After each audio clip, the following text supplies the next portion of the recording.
सो अपने last chapter में हमने पार्लियामेंट कवर कर लिया 4 पार्ट में। आज हम एक सिंगल पार्ट में कवर करने वाले हैं सुप्रीम कोर्ट ऑफ इंडिया। आज हम जानेंगे कि सुप्रीम कोर्ट ऑफ इंडिया के गठन के ऊपर जो उसकी हिस्ट्री है, जो उसके इतिहास है, उसके बारे में हम चर्चा करेंगे।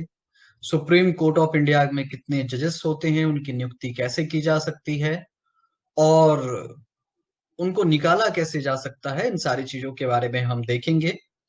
सुप्रीम कोर्ट के पास क्या पावर होते हैं, क्या शक्तियां होती है और उन शक्तियों का वो उपयोग किस प्रकार से करती है, ये चीज जो है आज के इस चैप्टर में कवर हो जाएगा। तो चलिए हम चलते हैं। तो सुप्रीम कोर्ट ऑफ इंडिया यानी कि भारत का सर्वोच्च न्यायालय। तो सर्वोच्च न्यायालय के बारे में सबसे पहले आप ये जान लीजिए कि भारत का जो सर्वोच्च न्यायालय होता है उसके पास न्यायिक समीक्षा की शक्ति प्राप्त होती है। न्यायिक समीक्षा का मतलब यह हो गया, एक तो उसके लोअर कोर्ट ने कोई डिसीजन दिया होगा और उनके डिसीजन के ऊपर वो फिर से एक रिव्यू कर सकते हैं, उसे कहते हैं जुडिशियल रिव्यू। यानी कि वो फिर से एक बार रिव्यू कर सकते हैं कि उनके द्वारा दिया गया डिसीजन वह कितना वैध है, कितना सही है, कितना गलत है। एक तो सुप्रीम कोर्ट के पास ये पावर होता है। दूसके उसके अलावा सुप्रीम कोर्ट खुद के डिसीजन का भी जुडिशियल रिव्यू कर सकता है। यानी कि उन्होंने जो खुद पहले कभी निर्णय दिया होगा उस निर्णय को भी पलटने की शक्ति उनके पास होती है। अभी तक हमने बहुत सारे ऐसे टॉपिक कवर किए हैं जहां पे मैंने आपको ये बताया है संविधान संशोधन के टाइम पे कि सुप्रीम कोर्ट ने इस चीजों को अपने ही चीजों को उन्होंने पलट दिया और फिर से उसने दोबारा फिर से कुछ डिसीजन दिया है। तो इस तरह से हम देख सकते हैं कि जो सुप्रीम कोर्ट है उनके पास जुडिशियल रिव्यू की अथॉरिटी होती है। यानी वो न्यायिक क्षमता उनके पास है कि वो न्यायिक समीक्षा कर सकते हैं। उसके साथ साथ वो शीर्ष न्यायालय होते हैं, यानी कि उसके ऊपर और कोई न्यायालय नहीं होता है। और भारत के संविधान यानी कि इंडियन कॉन्स्टिट्यूशन के तहत ये अपील का एक लास्ट स्टेज होता है। यानी कि न्याय की अपील हेतु एक अंतिम न्यायालय के रूप में काम करता है।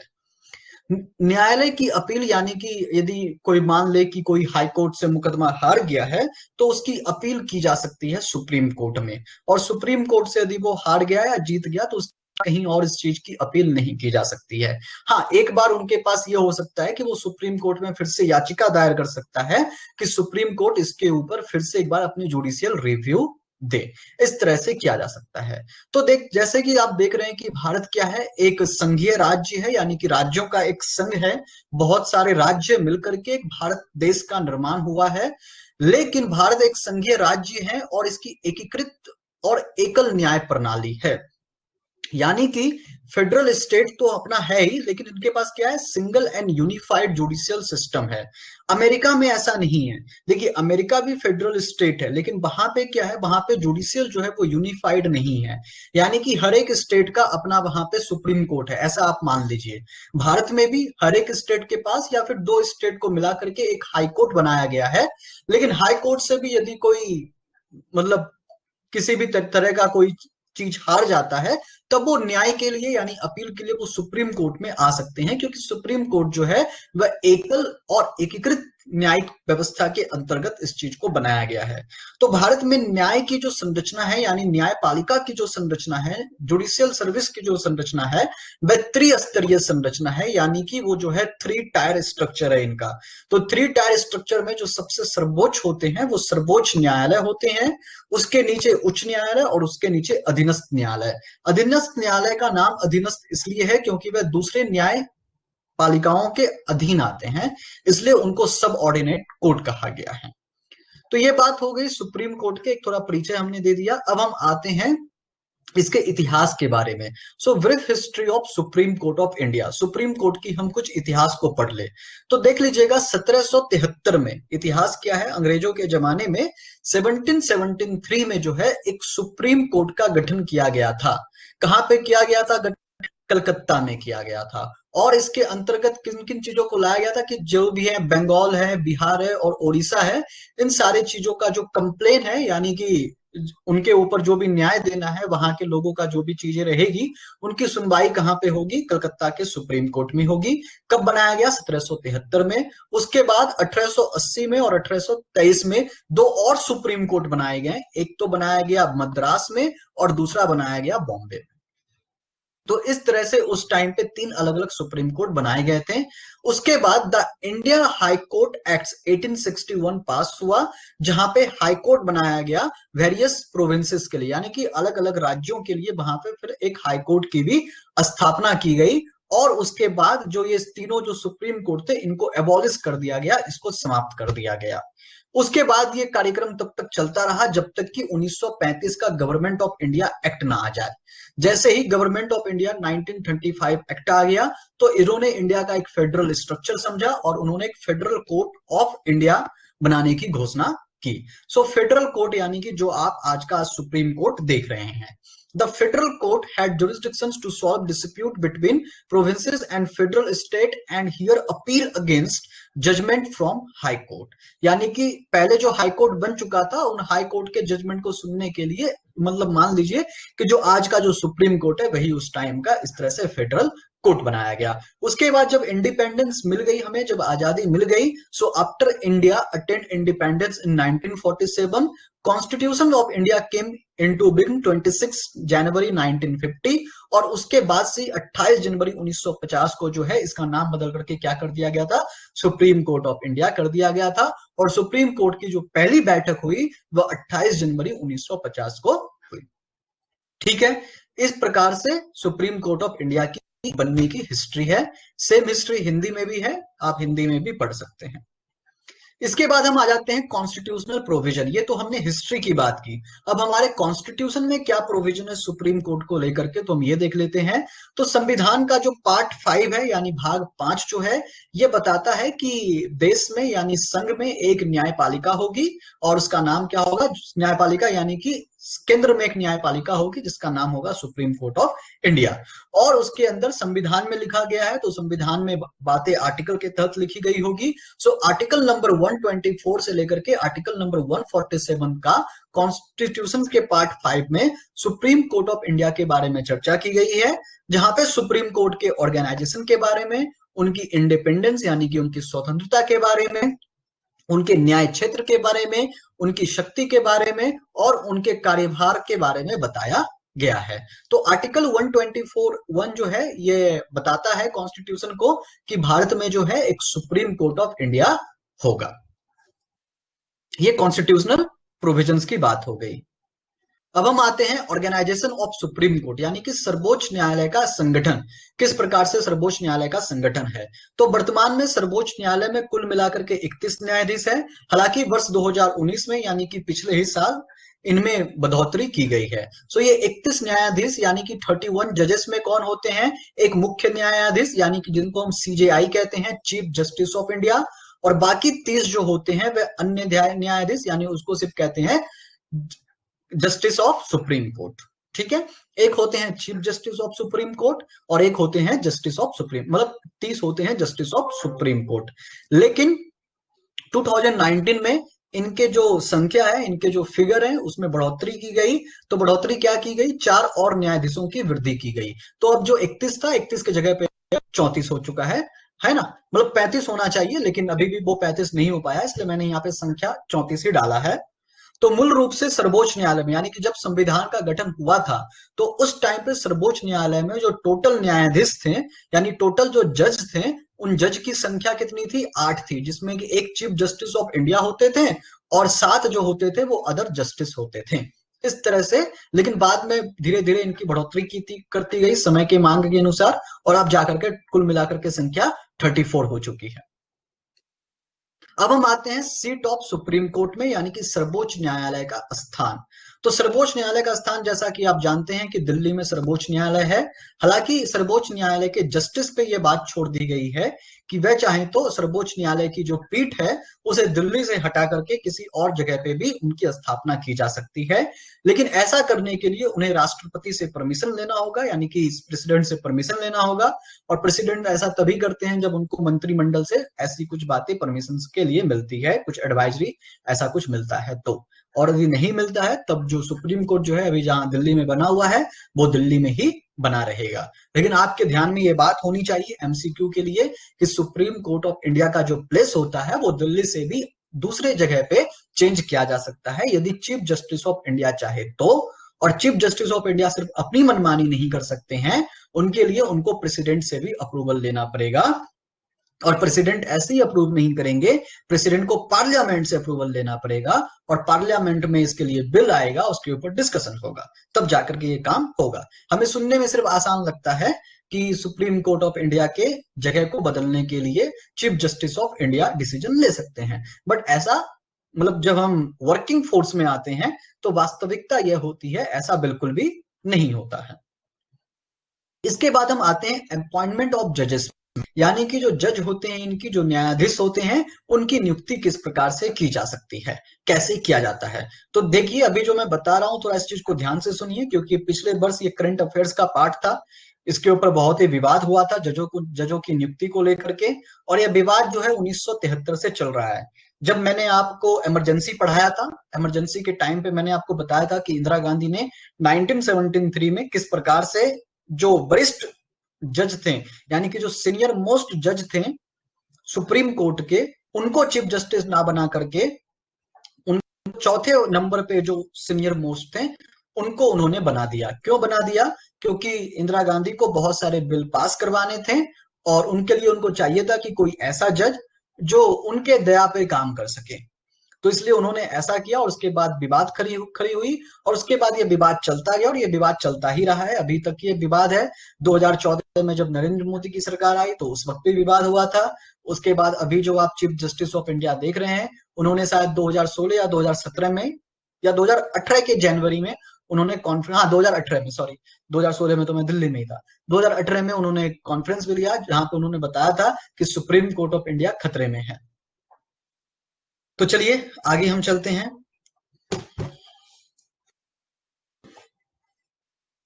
तो अपॉइंटमेंट ऑफ जजेस, यानी कि जज का अपॉइंट कैसे किया जाना है, कैसे इनका अपॉइंटमेंट किया जा सकता है, इसको बड़ा कर लेता हूं मैं। तो सबसे पहले ये देखिए, द जजेस of supreme court are appointed by president, यानी कि कौन उनको उनकी नियुक्ति करेंगे? प्रेसिडेंट करेंगे। लेकिन प्रेसिडेंट खुद से नहीं करते हैं, इसके बारे में मैं आपको आगे बताता हूं। सीजेआई यानी कि chief justice of consulting with such जजेस of supreme Court and High Court. इसका क्या मतलब हो गया? इसका मतलब हो गया कि प्रेसिडेंट ऑफ इंडिया जो है वो चीफ जस्टिस ऑफ इंडिया यानी कि सर्वोच्च न्यायालय के मुख्य न्यायाधीश की नियुक्ति करते हैं, लेकिन उनकी नियुक्ति करने के लिए उनको कंसल्टेंसी करनी पड़ती है, यानी कि उनको सहमति लेनी होती है। वो कंसल्ट करते हैं, किनसे करते हैं? कंसल्ट करते हैं वो सुप्रीम कोर्ट के अदर जजेस से, उसके बाद हाई कोर्ट के जजेस से। यानी सुप्रीम कोर्ट के जज और हाई कोर्ट के जो जज हैं वह राष्ट्रपति को, वह प्रेसिडेंट को एक एडवाइस देते हैं, अपनी कंसल्टेंसी देते हैं कि आप इस व्यक्ति को सीजेआई के रूप में नियुक्त कर सकते हैं। लेकिन ये आपको ध्यान रखना होगा कि सीजेआई में चीफ जस्टिस ऑफ इंडिया वही व्यक्ति बनते हैं जो सुप्रीम कोर्ट में वरिष्ठ जज हैं, यानी एज के मामले में वो सबसे ऊपर है। ये हो गया चीफ जस्टिस ऑफ इंडिया के नियुक्ति की बात। अब हम आते हैं सुप्रीम कोर्ट में जो अदर जजेस होते हैं उनकी नियुक्ति कैसे की जाती है। सो द अदर जजेस आर अपॉइंटेड बाय प्रेसिडेंट, यानी कि जो सुप्रीम कोर्ट के चीफ जस्टिस हैं या फिर अदर जस्टिस हैं, दोनों की नियुक्ति कौन करते हैं? प्रेसिडेंट करते हैं। तो चीफ जस्टिस ऑफ इंडिया की नियुक्ति के लिए प्रेसिडेंट ने तो कंसल्ट कर लिया सुप्रीम कोर्ट के जज से और हाई कोर्ट के जज से, लेकिन जब अदर जज की नियुक्ति की बात आई तो उनको कंसल्ट किनसे करना है? चीफ जस्टिस ऑफ इंडिया से। ठीक है, या फिर कुछ ऐसे जज से जिनको सुप्रीम कोर्ट ने बोला है कि भाई जाओ के प्रेसिडेंट को जो है आप एडवाइस दे दो, कंसल्ट कर दो। The consultants with the chief justice is obligatory in the case of appointment of जज अदर देन चीफ जस्टिस। अभी देखिए, appointment of chief justice from 1950 to 1973, यहाँ पे कोई विवाद ही नहीं था। 1950 में जब सुप्रीम कोर्ट बन गया था और 1973 तक कोई भी विवाद नहीं था। सुप्रीम कोर्ट ऑफ इंडिया में जज वही बनते थे जो एज में सबसे बड़े हों। लेकिन उसके बाद 1973 में इंदिरा गांधी ने क्या किया, वहां पे उन्होंने एक गेम कर दिया क्या गेम कर दिया उन्होंने 1973 में, उसने ए एन रे को जज नियुक्त कर लिया। और जज तो नियुक्त कर दिया, लेकिन उसके पहले 3 सीनियर जज थे, उनकी उन्होंने अनदेखी कर दी। उसके बाद 1977 में फिर एक ऐसा केस आया जिसमें एम यू बेक को अपॉइंट कर लिया सुप्रीम कोर्ट में चीफ जस्टिस के रूप में, और फिर वहां पे भी सीनियर मोस्ट जज को जो है उन्होंने नजरअंदाज कर दिया। तो इस तरह की बातें जो है अपॉइंटमेंट में होती रही थी। ये जो विवेका गवर्नमेंट की जो विवेकाधिकार है ना, सुप्रीम कोर्ट इसके बारे में सुप्रीम कोर्ट जो है अपने सेकेंड जज केस के बारे में 1993 के बारे में बताया था। अब हम इसके बारे में पढ़ते हैं कि फर्स्ट जज केस, सेकेंड जज केस, थर्ड जज केस, इसमें क्या क्या बात हुआ था, मैं इस चीजों के बारे में आपको मैं बता देता हूँ। ठीक है, हिंदी में भी आप देख लीजिएगा क्या चीजें लिखी हुई है। आइए, जो कंट्रोवर्सी जो क्रिएट हो गई 1973 में, थोड़ा हम उसके ऊपर एक तरह के प्रकाश डाल लेते हैं। So controversy over consulting and evolution of collegium system, यानी जो कॉलेजियन सिस्टम है इसमें क्या कंट्रोवर्सी हुई। देखिए, सबसे पहले जो वर्ड है कंसल्ट, इसी में प्रॉब्लम है। सुप्रीम कोर्ट ने कहा है कि जो कंसल्टेंट्स जो है, सुप्रीम कोर्ट ने कंसल्टेंट्स के बारे में यानी कि एक तरह की एडवाइस के बारे में कहा है कि फर्स्ट जज केस 1982 में सुप्रीम कोर्ट ने ये बताया है कि हमारा जो ये एडवाइस करने का जो तरीका है, ठीक है, एडवाइस करने का तरीका, इसका मतलब यह हुआ कि हम सिर्फ आपको एडवाइस कर रहे हैं, यानी हम सरकार को एडवाइस कर रहे हैं।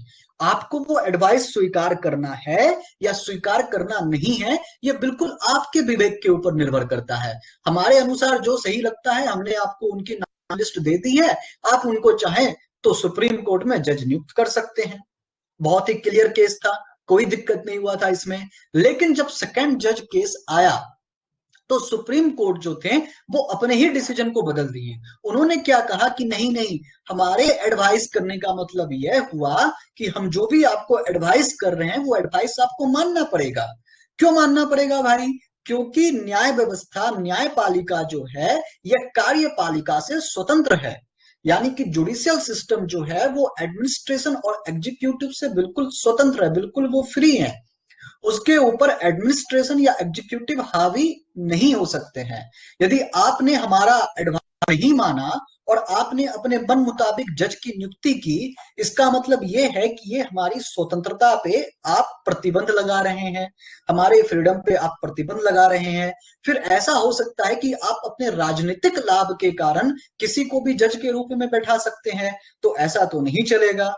इसलिए हमने जो भी आपको एडवाइस दिया है वह एडवाइस आपको मानना ही पड़ेगा। लेकिन उसने यह भी कहा कि ठीक है, ये एडवाइस जो है सिर्फ चीफ जस्टिस ऑफ इंडिया नहीं देगा आपको, क्योंकि यदि एक व्यक्ति एडवाइस देता है तो हो सकता है कि उनको भी पैसे दिला करके किसी का नाम रिकमेंड करवा दिया जाए। तो इसलिए क्या होता है, वहां पे एक चीफ जस्टिस ऑफ इंडिया होते हैं और प्लस 2 अदर जज होते हैं, 2 सुप्रीम कोर्ट के अदर जज होते हैं। तीनों मिलकर के एक एडवाइजरी जारी करते हैं, तीनों मिलकर के एक पेपर जारी करते हैं जहां पे उन व्यक्ति का नाम लिखा होता है जिनको सुप्रीम कोर्ट में जज के रूप में नियुक्ति की जाएगी, और ये तीनों के फैसले के अकॉर्डिंग ही उनका नाम डिसाइड होता है। ठीक है, ये बात क्लियर हो गया। सेकंड जज केस में कोई दिक्कत नहीं, चलिए भाई ये भी मान लिया। अब इसके बाद आता है थर्ड जज केस 1998। तो थर्ड जज केस में क्या होता है कि सुप्रीम कोर्ट ने कहा कि ठीक है, हम ऐसा करते हैं कि यदि अब जब जज की यदि नियुक्ति की जाएगी और हमारी एडवाइस आपको मानने में तकलीफ हो रही है, कुछ परेशानी हो रही है, तो हम ऐसा करते हैं, हमारे एडवाइस की टीम में और 2 लोग ऐड कर लेते हैं। यानी कि एक तो सीजीआई होंगे, उसके बाद 4 अदर्स जज होंगे। ये 5 लोग मिलकर के फैसला करेंगे, 5 लोग मिलकर के एक लिस्ट तैयार करेंगे कि किनको सरकार जज के रूप में नियुक्ति करवा सके, किनको प्रेसिडेंट जो है वो जज के रूप में नियुक्ति करवा सके। मान लीजिए कि इन 4 में से यदि 2 लोगों ने भी किसी के खिलाफ में वोट कर दिया तो उस व्यक्ति को जज के रूप में चुना नहीं जाएगा। ठीक है, सुप्रीम कोर्ट ने इस चीज को क्लियर किया। तो ये जो 5 लोगों की टीम है, इसी को कहते हैं कॉलेज, है ना, इसी को संगठन कहते हैं जो जज को नियुक्त करता है। तो वर्तमान में जो चीजें चाह रही है जिनके तहत जज की नियुक्ति की जाती है वह यही है। इसके थ्रू ही जजेस की नियुक्ति की जाती है। ये सरकार को एडवाइस देते हैं और सरकार इनके बाद जज की नियुक्ति करती है। लेकिन एक अच्छा कुछ क्वेश्चन था क्या आप लोगों का? अभी कितने हैं जज? मैं बता चुका हूं, आप लेट आते हो, ऐसे क्वेश्चन मत पूछा करो फिर। हाँ, कहाँ था मैं?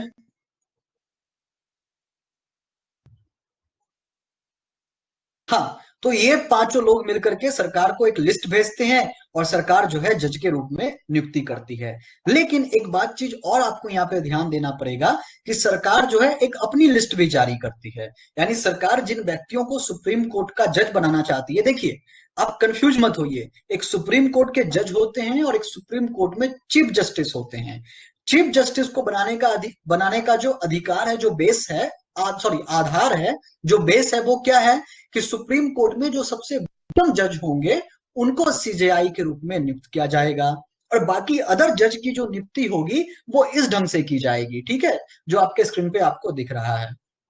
अब यहाँ पे एक चीज और है, एक यहाँ पे जो एक मोड़ आ रहा है वह यह भी है कि ये तो लिस्ट जारी करती है जजेस का, लेकिन इनके साथ साथ गवर्नमेंट जो है, सरकार जो है, वो भी एक लिस्ट जारी करती है जज को चुनने के लिए, वो भी एक नाम जारी करते हैं। लेकिन सरकार वो नाम जारी करके वो खुद से जज की नियुक्ति नहीं कर सकते हैं। वो क्या करते हैं, वो नाम का लिस्ट वो इनको दे देते हैं, इन पांचों लोगों को दे देते हैं और बोलते हैं देख लीजिए कि हमने भी कुछ लोगों को सिलेक्ट किया है, यदि आपको उचित लगता है तो आप इनका नाम भी अपने जो लिस्ट आप जारी कर रहे हैं उसमें इनका नाम भी ऊपर नीचे करके डाल दीजिए, है ना। मतलब इससे आप भी खुश रहेंगे और हम भी खुश रहेंगे। तो इस तरह से जजेस की नियुक्ति होती है। कोई कंफ्यूजन? जज की नियुक्ति के लिए कोई कंफ्यूजन है? आप हिंदी में भी तब तक आप स्क्रीन पे देख लीजिए।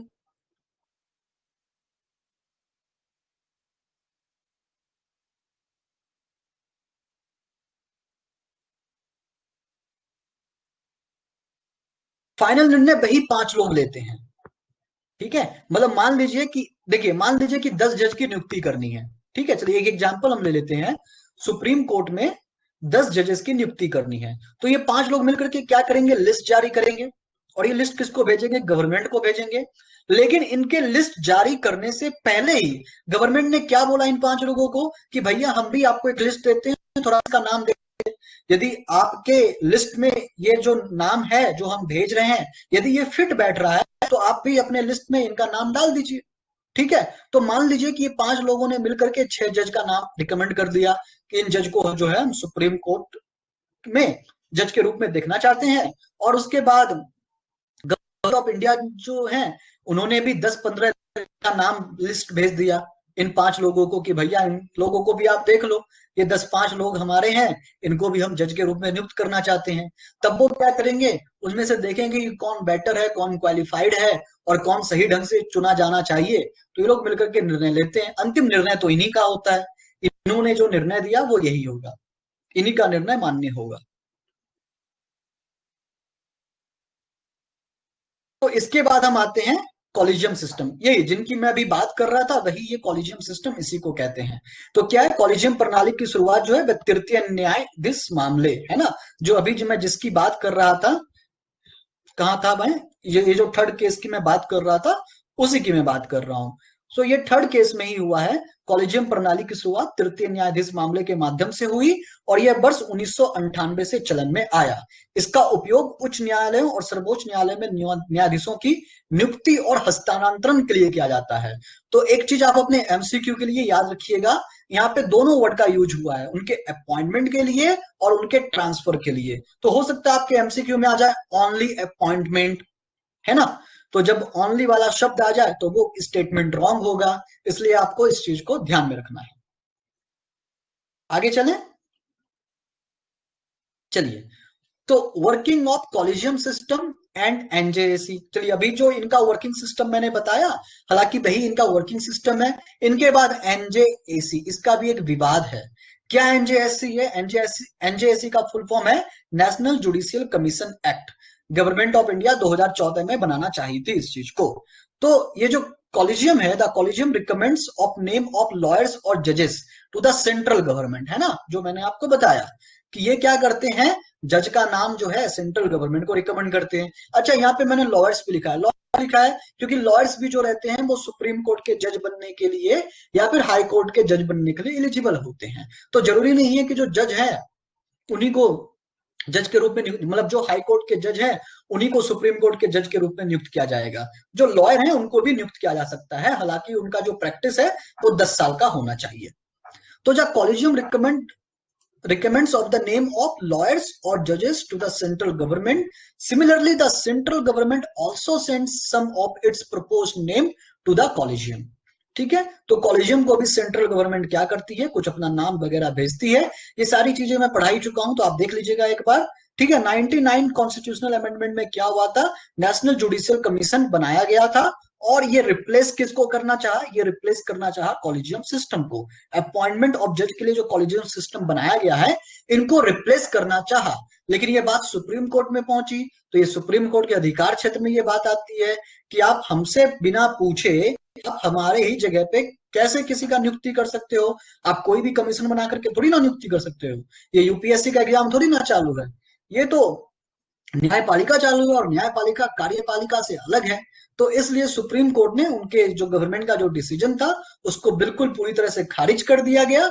और खारिज इसलिए किया गया क्योंकि ये जो इंडिपेंडेंसी ऑफ जुडिशरी है इसका आप उल्लंघन कर रहे हैं। इसका उल्लंघन इसलिए कर रहे हैं क्योंकि आप एक कमीशन बना लेंगे, उस कमीशन में कौन होगा, उस कमीशन में आपके ही लोग होंगे, रिटायर्ड जज हो सकते हैं, उस कमीशन में आईएएस ऑफिसर हो सकते हैं, तो आपके ही तो लोग होंगे उसमें, और पॉलिटिकल प्रेशर होगा उन लोग के पास, इनको सिलेक्ट करो उनको सिलेक्ट मत करो, तो ऐसे में तो काम नहीं चलेगा। इसलिए हमारा जो कॉलेजियम सिस्टम है यही अच्छा है, आप इसी को रहने दीजिए, हम इसको अप्लीकेबल नहीं कर सकते। आपका जो ये एनजेएसी है इसे हम अप्लीकेबल नहीं कर सकते। ठीक है, तो कॉलेजियम प्रणाली और एनजेएसी देख लीजिएगा आप लोग। हम आते हैं क्वालिफिकेशन ऑफ जजेस, ये तो बच्चों का चीज है, आप खुद से पढ़ सकते हैं, है ना। जब मैं 6th स्टैंडर्ड में जब नागरिक शास्त्र पढ़ता था उस टाइम पे ये सारी चीजें होती थी। क्या सुप्रीम कोर्ट का जज बनने के लिए योग्यताएं क्या चाहिए, सबसे पहले सर्वोच्च न्यायालय के न्यायाधीश के रूप में नियुक्त किए जाने वाले व्यक्ति के पास कुछ योग्यताएं होनी चाहिए होती है। सबसे पहला क्या होगा, वह भारत के नागरिक होने चाहिए। दूसरे क्या है, हाई कोर्ट में कम से कम वो 5 इयर्स तक एज अ जज के रूप में काम किए हों, या फिर हाई कोर्ट और अदर कोर्ट को मिला करके कम से कम वो 10 इयर्स का एडवोकेट यानी कि वकालत किए हों। उसके बाद प्रेसिडेंट के दृष्टिकोण से वह एक अच्छे व्यक्ति हों जिन्हें जुडिशरी का नॉलेज है, तो उनको जो है न्यायाधीश के लिए यानी कि जज के लिए वो व्यक्ति एलिजिबल है और उनको अपॉइंट किया जा सकता है। अभी अपॉइंट की बात हो गई तो हम बात कर लेते हैं रिमूवल का भी, उनको कैसे हटाया जाएगा।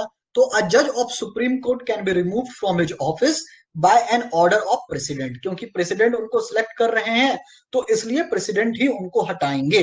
लेकिन एक बात आपको यहाँ पे ध्यान रखने वाली बात है कि प्रेसिडेंट अपने मन से किसी भी जज को हटा नहीं सकते। इसका मतलब यह हो गया कि कोई भी जज राष्ट्रपति के प्रसाद पर्यंत अपने पद पर बना नहीं रहता है ना।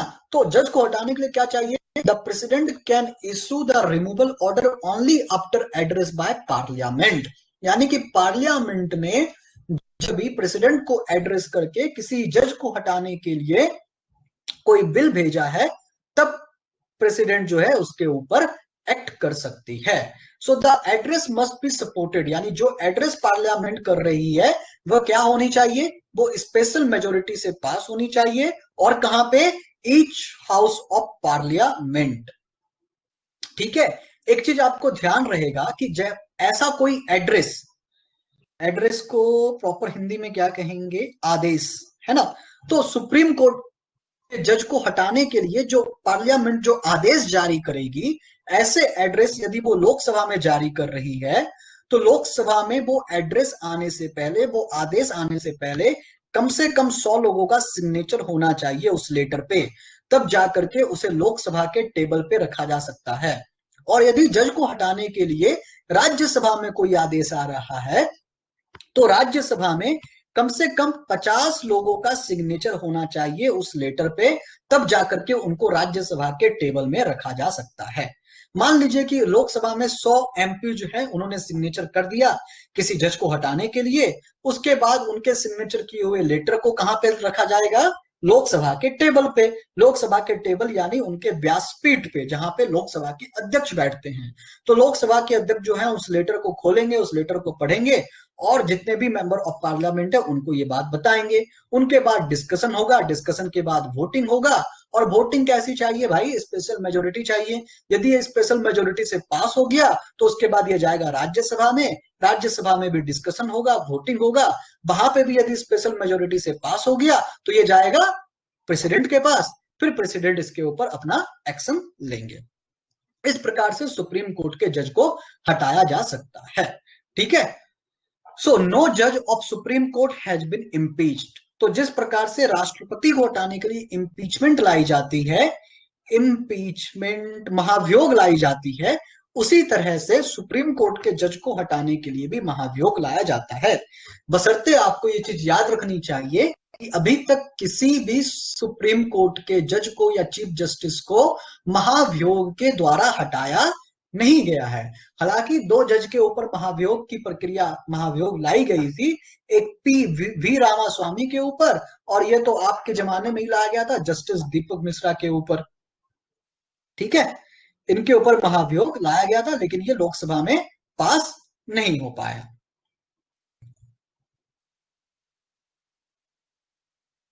इसके बाद हम आते हैं इंडिपेंडेंस ऑफ सुप्रीम कोर्ट, यानी कि सुप्रीम कोर्ट की स्वतंत्रता। तो सुप्रीम कोर्ट क्या है? एक फेडरल कोर्ट है, हाईएस्ट कोर्ट है, अपील कोर्ट है, ये फंडामेंटल का गारंटर है। और आपके जितने भी राइट्स हैं उस राइट्स का जो गारंटर है वो सुप्रीम कोर्ट ही है। प्लस ये कॉन्स्टिट्यूशन के गार्जियन है, यानी कि संविधान के अभिभावक है। तो इसलिए इतना सब कुछ होने के बाद सुप्रीम कोर्ट की स्वतंत्रता तो बनी रहनी चाहिए, सुप्रीम कोर्ट की स्वतंत्रता होनी चाहिए। तो सुप्रीम कोर्ट की स्वतंत्रता को हम कुछ पॉइंट पे देख सकते हैं, जैसे कि मोड ऑफ अपॉइंटमेंट। उनका अपॉइंटमेंट पॉलिटिकल विल से परे होता है, यानी कि कोई भी पॉलिटिकल पार्टी, कोई भी गवर्नमेंट जिनको चाहे उनको अपॉइंट नहीं कर सकती। उनके अपॉइंटमेंट में एक टीम होता है, कॉलेजियम होती है, और उसमें सुप्रीम कोर्ट के जज ही शामिल होते हैं। उनके बाद सिक्योरिटी ऑफ टेन्योर। देखिए, सुप्रीम कोर्ट के जज के टेन्योर यानी कार्यकाल के बारे में संविधान में किसी भी प्रकार की बातें लिखी हुई नहीं है। सिर्फ इतना बात बताया गया है कि कोई भी व्यक्ति अपने उम्र के 65 वर्ष तक ही सुप्रीम कोर्ट का जज बना रह सकता है। तो मान लीजिए कि कोई 64 वर्ष में जज बनता है तो वो 1 साल सुप्रीम कोर्ट का सीजेआई बन के वो रिटायर हो जाएगा। यदि कोई 63 में बनता है तो 2 साल में बन के रिटायर हो जाएगा। तो इस प्रकार से उनका जो टेन्योर होनी चाहिए 3 साल, 5 साल, ऐसा कोई फिक्स नहीं है। सिर्फ 65 ईयर्स तक टेन्योर है, और इनके बीच में उनको कोई हटा नहीं सकता। तब तक नहीं हटा सकता जब तक कि पार्लियामेंट में कोई बिल बहुमत से पास ना हो जाए। उसके बाद है फिक्स सर्विस एंड कंडीशन। उनकी तो फिक्स सर्विस है और कंडीशन भी सेम है कि एक बार जब वो जज बन गया तो उसके किसी भी प्रकार से उनके वेतन में, उसके भत्ते में आप कटौती नहीं कर सकते। हाँ, भले ही यदि फाइनेंशियल इमरजेंसी लग चुकी हो कंट्री में तो उस टाइम पे उनके पेमेंट या उनको दी जाने वाली सुख सुविधाओं में कटौती की जाती है। उसके बाद उनके जो भी एक्सपेंसेस होते हैं सुप्रीम कोर्ट के जज के, यानी उनका पेंशन हो गया या फिर उनकी सैलरी हो गई, उनको और अदर अलाउंस जो मिलता है वो भारत के कंसोलिडेटेड फंड ऑफ इंडिया से मिलता है, यानी कि भारत के संचित निधि से मिलता है। तो कंसोलिडेटेड फंड ऑफ इंडिया वो होता है जिसके ऊपर पार्लियामेंट में वोटिंग नहीं की जाती है, बस पार्लियामेंट में इसके ऊपर चर्चा किया जाता है। फिर कंडक्ट ऑफ जजेस कैन नॉट डिस्कस, यानी कौन सा जज क्या, उसकी आचरण कैसी है, उसके आचरण के ऊपर कहीं पे भी डिस्कशन नहीं किया जा सकता है। उसके बाद सुप्रीम कोर्ट में यदि कोई एक बार जज बन जाता है और वो रिटायर हो जाता है तो रिटायर होने के बाद उसके प्रैक्टिस पे रोक लगा दी गई है, यानी वो फिर से किसी भी तरह से प्रैक्टिस नहीं कर सकता है। ऐसा इसलिए किया गया क्योंकि वो जज के टाइम पे वो कोई ऐसा निर्णय ना ले ले अपने भविष्य को देख करके कि हमें भविष्य में हमें तो और भी कुछ रोजगार धंधा पानी करना है, तो अभी किसी के हित में हम कोई मत ले ले। Power to punish for its contempt, यानी कि यदि कोई उनकी अवमानना करता है तो उनके पास पनिश करने का, उनको सजा देने का भी उनके पास प्रावधान यानी उनके पास पावर है। और सुप्रीम कोर्ट को फ्री रखा गया है कि वो अपने स्टाफ का सिलेक्शन वो खुद करें। उनके बाद उनकी जो न्याय क्षेत्र है उस न्याय क्षेत्र को कम नहीं किया जा सकता है। हाँ, यदि पार्लियामेंट चाहे तो उनके न्याय क्षेत्र में बढ़ोतरी कर सकती है, लेकिन न्याय क्षेत्र में उनकी घटोतरी नहीं की जा सकती है। फिर उनको एग्जीक्यूटिव से यानी कि विधायिका से उनको अलग रखा गया है। तो इस प्रकार से देख सकते हैं कि सुप्रीम कोर्ट को अनेक प्रकार की स्वतंत्रताएं मिली हुई है। इसके बाद हम आ जाते हैं jurisdictions and power of supreme Court, यानी कि सर्वोच्च न्यायालय की शक्तियां और उनके क्षेत्राधिकार। सबसे पहले आते हैं उनके ओरिजिनल ज्यूरिस्डिक्शंस, यानी कि उनके मूल क्षेत्राधिकार। तो उनका मूल क्षेत्राधिकार क्या है, मैं बार बार रिपीट कर रहा हूं, वो क्या है, एक फेडरल कोर्ट है, यानी एकल न्याय व्यवस्था में वो आते हैं, देश के सर्वोच्च न्यायपालिका है वो। अब वो विवादों का देखिए, उनके मूल अधिकार में, उनके मूल क्षेत्राधिकार में क्या आता है, उनके मूल क्षेत्राधिकार में आता है कि वो डिस्प्यूट को यानी विवाद के ऊपर निर्णय कर सकते हैं। लेकिन कौन से विवाद, ऐसे विवाद जो सेंटर और किसी एक या फिर एक से ज्यादा राज्यों के बीच में हुआ हो, या फिर सेंटर और किसी स्टेट, या फिर स्टेट एक साइड है और दूसरे साइड में कोई और स्टेट है, यानी दो स्टेट के बीच में कोई विवाद हो रहा हो तो भी उस विवाद को सुलझाने का काम सुप्रीम कोर्ट ऑफ इंडिया कर सकती है। या फिर दो स्टेट मिलकर के, दो स्टेट का मिलकर के जो विवाद है वो सेंट्रल गवर्नमेंट के साथ है, तो उन विवादों को भी सुलझाने का काम जो है वो सुप्रीम कोर्ट ऑफ इंडिया कर सकती है।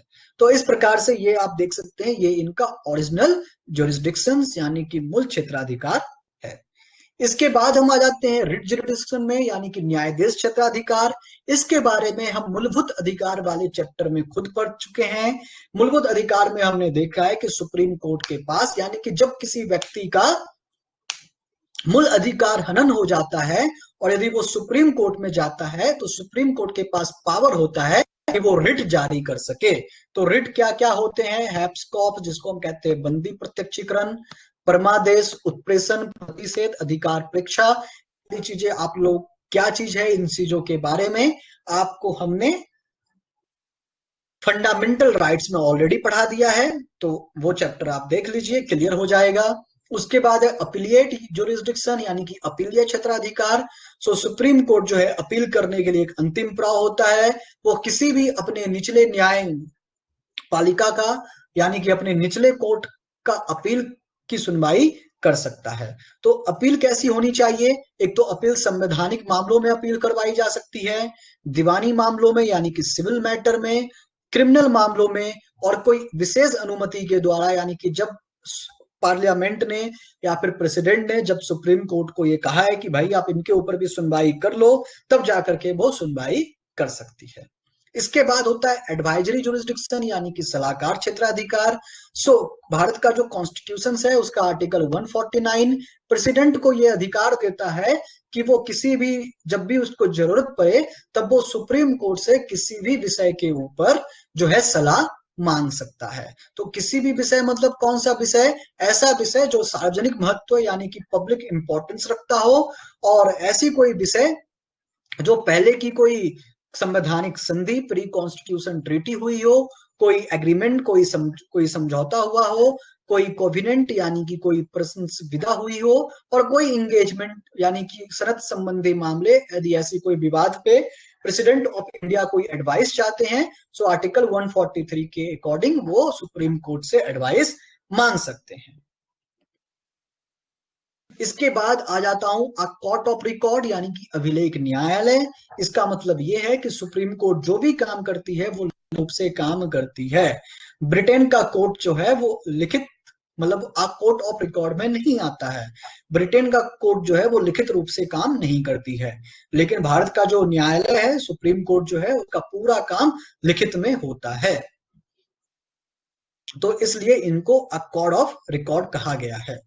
उसके बाद है पावर ऑफ जुडिशियल रिव्यू, न्यायिक समीक्षा की शक्ति। तो न्यायिक समीक्षा के बारे में मैं बता दिया हूं कि यदि पार्लियामेंट ने किसी भी तरह का, मान लीजिए कि उन्होंने कुछ ऐसा डिसीजन लिया जिनसे संविधान की कोई ढांचा को चेंज किया जा रहा है, संविधान में संशोधन किया जा रहा है, तो उनकी न्यायिक जांच जो है सुप्रीम कोर्ट कर सकते हैं, या हाई कोर्ट के डिसीजन का जांच कर सकते हैं, सुप्रीम कोर्ट अपने खुद के डिसीजन का भी जांच कर सकते हैं। उनके पास इस तरह की जुडिशियल रिव्यू करने की पावर उनको दी गई है। इसके बाद कुछ चीजें और मिसलेनियस में चीजें बता देता हूं मैं। ऐसा होता है, मान लीजिए कि कभी सुप्रीम कोर्ट के चीफ जस्टिस अब्सेंट हो, और यदि सुप्रीम कोर्ट के चीफ जस्टिस अब्सेंट हैं तो प्रेसिडेंट चाहे तो किसी अन्य जस्टिस को भी जो है वो चीफ जस्टिस के रूप में कार्य करने के लिए बोल सकते हैं। या फिर सुप्रीम कोर्ट में जो सुनवाई होती है, जो पीठ होता है, जो बेंच होता है, उस बेंच में कम से कम 3 लोग होते हैं, और मान लीजिए इन 3 में से कोई एक अब्सेंट है, तो फिर प्रेसिडेंट यदि चाहे तो किसी को बोल सकते हैं। या फिर चीफ जस्टिस सीजेआई जो है, चीफ जस्टिस ऑफ इंडिया जो है, उन्होंने यदि देखा कि किसी बेंच में 3 लोगों में से किसी एक की संख्या कम हो चुकी है, तब वो क्या करेंगे, सीजेआई वो जाएंगे प्रेसिडेंट के पास और प्रेसिडेंट को बोलेंगे कि हमें एक आदमी की जरूरत पड़ रही है, आप किसी को भेज दो। तो हो सकता है कि वो चाहे तो हाई कोर्ट के किसी जज को सुप्रीम कोर्ट में भेज सकते हैं। और जब कभी ऐसा होता है कि हाई कोर्ट का जज सुप्रीम कोर्ट में आकर के काम करने लग जाता है, तो सुप्रीम कोर्ट के जज के रूप में जो भी अधिकार होते हैं वो उनको मिल जाते हैं। ठीक है, एनी डाउट, क्लियर? चलिए, इसके बाद 2 क्वेश्चन है, इसका आंसर जरा फटाफट हमें दे दीजिए।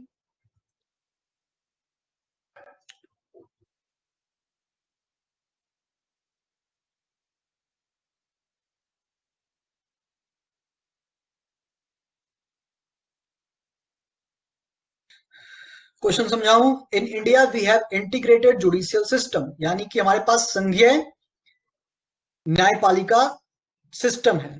It implies there is a hierarchy of courts with supreme court at the apex, यानी कि हायरार्की मतलब जैसा कि सुप्रीम कोर्ट के नीचे हाई कोर्ट के नीचे सब ऑर्डिनेट कोर्ट ऐसे होते हैं, इसको हायरार्की कहते हैं। और supreme court at the apex, यानी कि सुप्रीम कोर्ट सबसे ऊपर है, सबसे सर्वोपरि है। The High Court and subordinate court enforce both the central and state law. President appoint judges of High Court.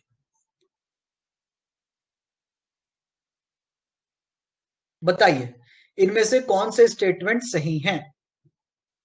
पहला स्टेटमेंट सही है गलत है, पहले ये बताइए। पहला स्टेटमेंट सही है ना, एक हायरार्की है। दूसरा क्या है, high court and subordinate court enforce both the central and state law and president appoint जज ऑफ हाई कोर्ट, है ना। देखिए हाई कोर्ट के जज को भी प्रेसिडेंट अपॉइंट करते हैं, उनको गवर्नर अपॉइंट नहीं करते हैं, इसलिए option B is correct. Question number 2, with respect to removal of जजेस of supreme Court consider the following statement, यानी कि सुप्रीम कोर्ट के न्यायाधीशों को हटाने की प्रक्रिया के संदर्भ में निम्नलिखित कथनों पर विचार करें। पहला क्या है question, A motion for removal of judge can be introduced in either house of the parliament। बिल्कुल, जज को हटाने के लिए कोई मोशन ला रहे हैं आप, यदि कोई अध्यादेश में कहता हूं, यदि कोई इस प्रकार का बिल ला रहे हैं तो उसे आप किसी भी हाउस में इंट्रोड्यूस कर सकते हैं, किसी भी सदन में आप ला सकते हैं, लोकसभा में या राज्यसभा में। लोकसभा में यदि आपको लाना है तो कम से कम 100 सदस्यों की सहमति चाहिए, राज्यसभा में लाना है तो कम से कम 50 सदस्यों की सहमति चाहिए, इसलिए पहला स्टेटमेंट जो है वो बिल्कुल सही है। दूसरा क्या है, an impeachment motion in the parliament does not lapse on dissolution of Lok Sabha। इसके बारे में मैं आपको बताया नहीं हूं, चलिए अभी बता देता हूं कि मान लीजिए कि इम्पीचमेंट आ चुका है सुप्रीम कोर्ट के किसी जज के ऊपर, और उसी बीच जो है लोकसभा डिसॉल्व हो चुकी है, यानी लोकसभा जो है उसी बीच जो है लोकसभा डिसॉल्व हो चुकी है, लोकसभा भंग हो चुकी है, लेकिन जो इम्पीचमेंट है वो भंग नहीं होगा, बशर्ते वो लोकसभा से पास हुआ हो या नहीं हुआ हो। बिल भंग होने का तरीका मैंने पार्लियामेंट के पार्ट 3 में या पार्ट 2 में बता दिया है, लेकिन उसका इसके ऊपर कोई इफेक्ट नहीं पड़ता। सुप्रीम कोर्ट के जज को हटाने के लिए इम्पीचमेंट का जो भी बिल आता है उनसे उनका कुछ भी लेना देना नहीं है। तो एक बार जब इम्पीचमेंट आ जाता है सुप्रीम कोर्ट के जज को हटाने के लिए, तो लोकसभा भंग हो जाए या कुछ भी हो जाए, उनसे कोई भी फर्क नहीं पड़ता। मान लीजिए लोकसभा भंग हो गई हो, तो वो जो इम्पीचमेंट का जो मोशन है वो नई लोकसभा में रखा जाएगा। इसलिए which of the statement are correct? So both 1 and 2। Both 1 and 2, पहला भी सही है ना।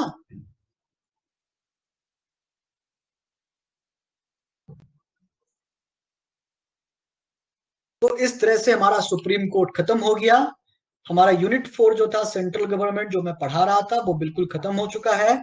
इसके बीच में एक चैप्टर छूट गया था जो मैं आपको नहीं पढ़ाया था, वो चैप्टर मैं ये 2 मिनट में बता देता हूँ। हाँ हाँ हाँ हाँ हाँ हाँ हाँ। हाँ, चैप्टर का नाम है पार्लियामेंट्री फोरम। इसमें कुछ पढ़ाने के लिए जैसा कुछ है नहीं, इसलिए मैंने सोचा इसको 2 मिनट में मैं खत्म कर देता हूँ। ज्यादा से ज्यादा मुझे 5 मिनट लगेगा इसको पढ़ाने में। तो क्या है पार्लियामेंट्री फोरम? तो देखिए, पार्लियामेंट्री फोरम जो है इसे 2005 में बनाया गया था। लेटेस्ट है ये, आज से 15 साल पहले इनको बनाया गया था। पार्लियामेंट्री फोरम का काम होता है, जैसे कोई भी फोरम, आप आम भाषा में भी जब कोई फोरम का नाम सुनते हैं तो वो क्या होता है? एक तरह का कोई मंच होता है जहां पे वाद विवाद डिस्कशन चालू होता है। तो इसी तरह से पार्लियामेंट फोरम भी बनता है जहां पे किसी भी तरह का वाद विवाद डिस्कशन किया जा सकता है। तो इसी को कहते हैं पार्लियामेंट फोरम। तो पार्लियामेंट फोरम विभिन्न मुद्दों पे बनाया जाता है, जैसे कि बच्चों के अधिकार के ऊपर फोरम बनाई जा सकती है, महिलाओं के अधिकार के ऊपर फोरम बनाई जा सकती है। तो इस तरह का फोरम जो होता है, एक मंच होता है, एक स्टेज होता है, जहां पे क्या होता है, क्योंकि पार्लियामेंट जब चलता रहता है, पार्लियामेंट का जब सेशन चलता रहता है, तो उस सेशन में इतना टाइम नहीं होता है कि इतने बड़े देश की हर एक बातों को वहां पे रखी जाए, और जो मंत्री होते हैं वे हर एक सदस्यों का जवाब दे। तो इसलिए एक फोरम बनाया गया।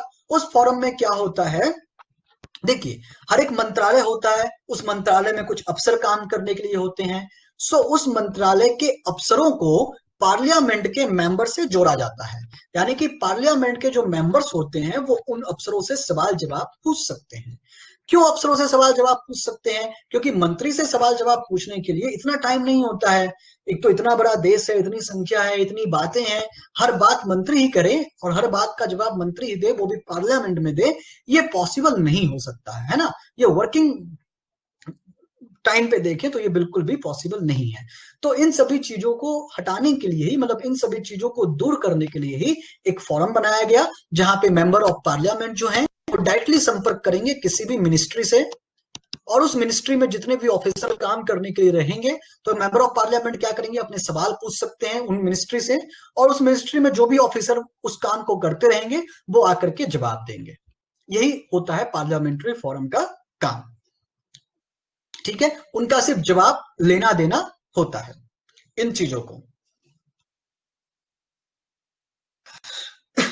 आ रहा है समझ में? कोई दिक्कत? तो उनका सवाल जवाब वही होता है। और बात रहेगी कि फॉरम में कितने लोग होते हैं। सो फॉरम में मैक्सिमम 31 लोग हो सकते हैं, 31 लोगों की संख्या होती है फॉरम में। यानी कि मान लीजिए कि कोई फॉरम ऐसा बन गया जो आपदा प्रबंधन से रिलेटेड हो, जो डिजास्टर मैनेजमेंट से रिलेटेड हो, तो डिजास्टर मैनेजमेंट से रिलेटेड सारी बातों, यानी सारे जो नॉलेज हैं, मान लीजिए कि किसी मिनिस्ट्री, किसी मेंबर ऑफ पार्लियामेंट के पास नॉलेज है और वो चाहता है कि वो कुछ एडवाइस दे सके आपदा प्रबंधन मंत्रालय को, तो वो क्या करेंगे, वो ये एडवाइस किसी अफसर को देंगे, और अफसर जो है ये एडवाइस अपने सीनियर अफसर को पहुंचाएंगे, वहां से ये एडवाइस जो है मंत्री के पास जाएगा। इस तरह से जो उनका फॉलो जो रहता है, इनका हायरार्की रहता है, ये चलता रहता है। सिर्फ ये आपको ध्यान में रखनी है कि 31 से ज्यादा कोई मेंबर्स नहीं हो सकता, और ये मेंबर लोकसभा और राज्यसभा दोनों से मिलकर के बनाई जाती है। मतलब एक फॉरम बन चुका है तो उस फॉरम में लोकसभा के भी मेंबर होंगे और राज्यसभा के भी मेंबर होंगे, और कौन मेंबर होंगे, मेंबर ऑफ पार्लियामेंट होंगे, और रिलेटेड मंत्रालय जो है उन मंत्रालय के अफसर होंगे। और यहाँ पे पार्टी वार्टी का कोई लेना देना नहीं है। एक फोरम में बीजेपी के, कांग्रेस के, सारे पार्टी के लोग यहाँ पे शामिल हो सकते हैं। ठीक है, कोई दिक्कत यहां तक? कोई बात, प्रॉब्लम जो अब तक नहीं समझ में आई हो?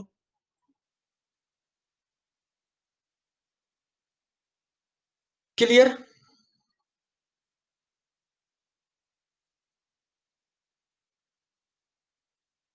अब कोई मुझे ये मत कहना कि मैंने कुछ चैप्टर छोड़ दिया। सारा चैप्टर, ये जो बचा हुआ था एक चैप्टर, इसको भी मैंने फिनिश कर दिया। इसके पहले का एक चैप्टर है संसदीय समितियां यानी कि पार्लियामेंट्री कमिटीज। उसके बारे में मैं सिर्फ एक ही कमेटी के बारे में आपको पढ़ाया हूँ, बाकी कमेटी मैंने आपको होमवर्क में दे रखा है, क्योंकि उसमें भी कुछ टेक्निकल टर्म नहीं है कि मैं आपको समझाऊं। उसमें सिर्फ रट्टा मारना है आपको कि इस कमेटी में इतने मेंबर होते हैं और उसमें से इतने मेंबर लोकसभा से होंगे, इतने मेंबर राज्यसभा से होंगे।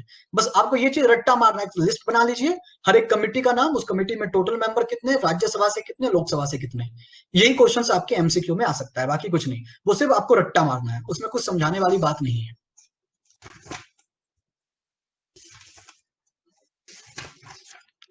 नेक्स्ट चैप्टर जो हमारा होगा, अब जो नेक्स्ट चैप्टर है, मैं कल से तो मॉडर्न हिस्ट्री की क्लास लूंगा, क्योंकि ऐसे भी हमारा पॉलिटी बहुत ही खत्म हो चुका है, आधा से ज्यादा लगभग हो चुका है हमारा, ऐसा मुझे लग रहा है। अब जो नेक्स्ट हमारा जो यूनिट होगा वो होगा स्टेट गवर्नमेंट। तो जैसे हमने सेंट्रल गवर्नमेंट पढ़ा, वैसे हम स्टेट गवर्नमेंट पढ़ेंगे, और स्टेट गवर्नमेंट जल्दी फिनिश हो जाएगा, क्योंकि सेंट्रल गवर्नमेंट में भी बहुत सारी बातें स्टेट गवर्नमेंट की हो चुकी है। तो उसमें हम देख लेंगे राज्यपाल की नियुक्ति कैसे होती है, उनकी विधानसभाएं कैसे काम करती है। अब उसमें हम हाई कोर्ट और सबऑर्डिनेट कोर्ट के बारे में जान जाएंगे। और उसके बाद फिर हम लोकल गवर्नमेंट में भी पढ़ेंगे, जिसमें पंचायती राज या फिर नगर पालिका, नगर पंचायत, जिला पंचायत, इन सारी चीजों के बारे में उसमें पढ़ ले लेंगे। क्योंकि ग्राम पंचायत, नगर पंचायत से ना, लोकल गवर्नमेंट से हमेशा यूपीएससी में मैं देखा हूँ पिछले 4-5 वर्षों से हमेशा एक ना एक क्वेश्चन आता है। 8-10 पेज का ही चैप्टर है वो आपके लक्ष्मीकांत में, लोकल गवर्नमेंट से रिलेटेड, और उसमें से एक ना एक क्वेश्चन जरूर आ जाते हैं। तो उस चैप्टर को भी हम अच्छे से कवर कर लेंगे। तो चलिए आज के लिए इतना ही, मिलते हैं कल मॉडर्न हिस्ट्री के क्लास में। अब पॉलिटी की क्लास नेक्स्ट मंडे से होगी, ठीक है।